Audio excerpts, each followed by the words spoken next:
Hi, this is Stacy from the Blue Keystone. Today I'm talking about your fabric.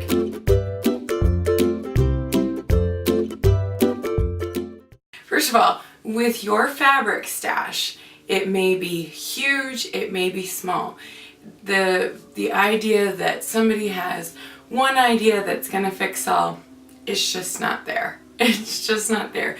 You have specific needs for your fabric and your stash that you have to kind of work through yourself. But I'm going to give you a few guidelines.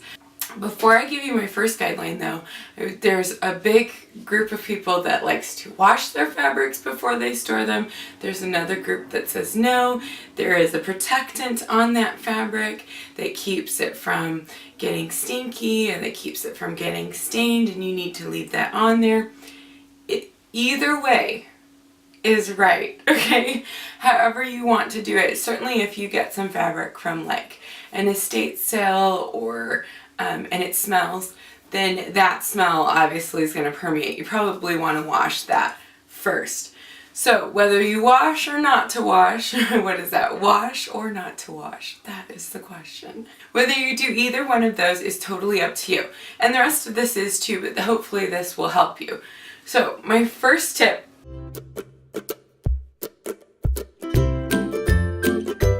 pull it all out. Get every single piece of fabric out. Whether it is the cottons, whether it's the knits, whatever it is, pull it all out and look at all of it. Find every last crevice. Even if you think, well, I'm not going to pull that stuff out because it's happy in its spot. Pull it all out, put it in your living room. Number two.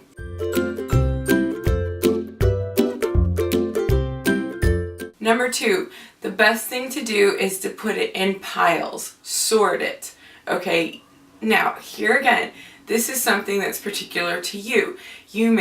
Everything that you have may be for sewing clothing.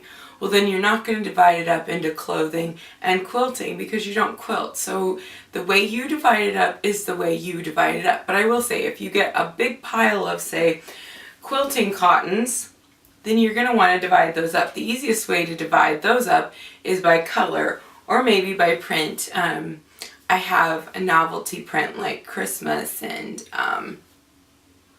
Thanksgiving and anything, maybe dog stuff might be in that novelty print, and then the other stuff is divided up into colors. Whatever pile is growing big, subdivide it.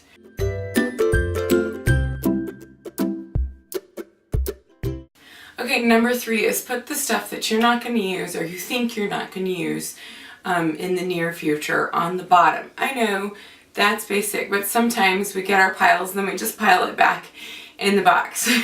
So put those that you're not going to use on the bottom or that you think you're not going to use on the bottom.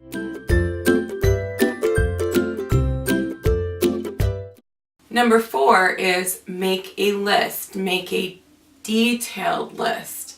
As much details as you can. Like I take just one of those lined pieces of paper and I write everything out. I may say striped fabric, and if you think, I don't know how much striped fabric I have, a good rule of thumb is from the end of your nose to the way you can do your arm here is about a yard.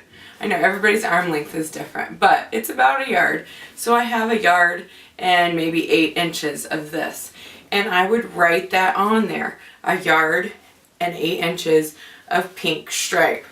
That way, when you go through to get your fabric again, you don't think, oh, I'm pretty sure that I had like 3 yards of that because it was a really big piece. So, as much as you can, write down on that a general idea of what it is and how much you have of it. And put that piece of paper on the top of the box. I also like to put it in order. So if you go through the box and then you put it back in a different order, you could write on the paper, mixed up order. But I like to write it in order. I put this piece in first, it's stripe, it's this length that goes in the bottom, and then I add my list, and then at the top of the box I put that list.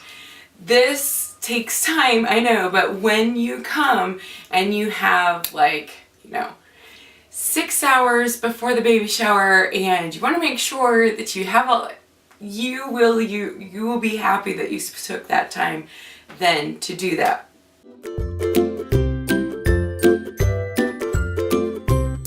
Number 5, and this is probably something that you wouldn't normally think of. Number 5 is to have a box or a spot or something where you put all the fabric that has not been sorted. Don't just take the striped fabric and throw it on top of the denim box because it's low. A year from now you're gonna go, I know I have striped fabric and I threw it in a box and I don't remember which box that's in, okay? Because that's gonna, then you're gonna miss out. It's gonna take you time. You have to go through all your boxes. Now you've messed everything up. You don't have time to put the boxes all back together.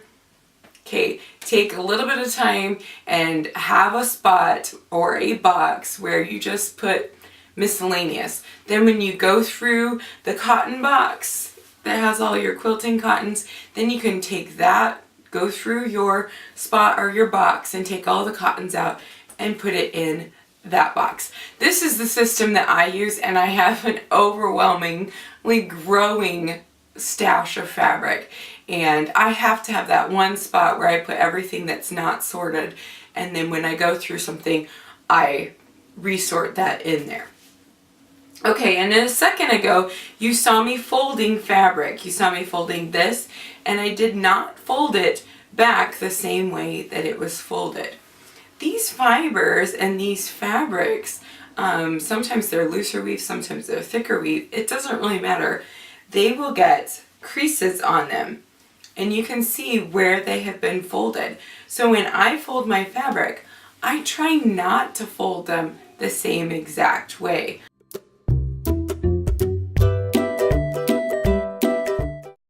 Okay, one more quick thing that I want to add is do not store your fabric on something that is wood.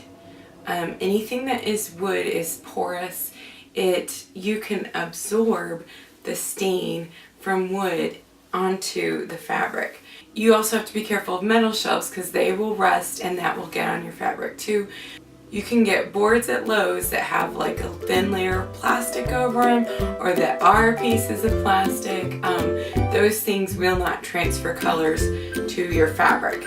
If you want to keep your fabric smelling nice, Scentsy has these little packages you can put in there, and you can put this in the box or the drawer or wherever it is that you keep your fabric, or even if you keep it on a shelf, fold it in the layers, and it helps your fabric smell really, really nice and fresh and clean. Visit thebluekeystone.com where I have sewing tutorials. I also have clothes that I sell that are custom made.